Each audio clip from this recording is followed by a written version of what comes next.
আমি বিশ্বাস করি একটা বার ইসলামকে পরীক্ষা করেন। কয়টা বার? একটা বার। ওদেরকে বারবার পরীক্ষা করেছেন, বারবার ফেল করেছে। আমাদেরকে এখনো পরীক্ষা করেন নেই। একটা বার পরীক্ষা করতে অসুবিধাটা কোথায়? শুধু একটা বার পরীক্ষা করুন।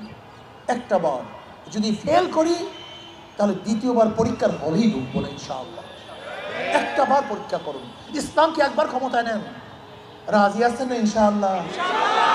আশা করি ইনশাআল্লাহ আপনাদের সাথে ধোঁকামি করা হবে না, ছয়চাতুরি করা হবে না, ওয়াদার খেলাফ করা হবে না। কোনো মুসলমান যদি মুসলমানের ঘরে চুরি করে তার বিচার হবে। ওই মুসলমান যদি হিন্দুর ঘরে চুরি করে তাহলে বিচার হবে না? হবে। একই বিচার, কোনো পার্থক্য নেই। কোনো মুসলমান যদি কোনো মেয়ের সাথে অন্যায় করে ব্যবহার করে, বিচার যদি হয় ওই একই অন্যায় ব্যবহার যদি কোনো হিন্দু মেয়ের সাথে করে, বিচার হবে না?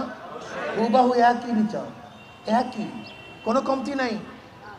বিচার সবার জন্য সমান, নিরাপত্তা সবার জন্য সমান।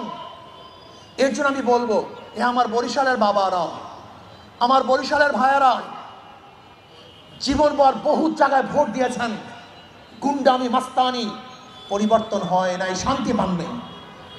আমি আপনাকে অনুরোধ করবো একটা বার ইসলামকে পরীক্ষা করুন, একটা বার।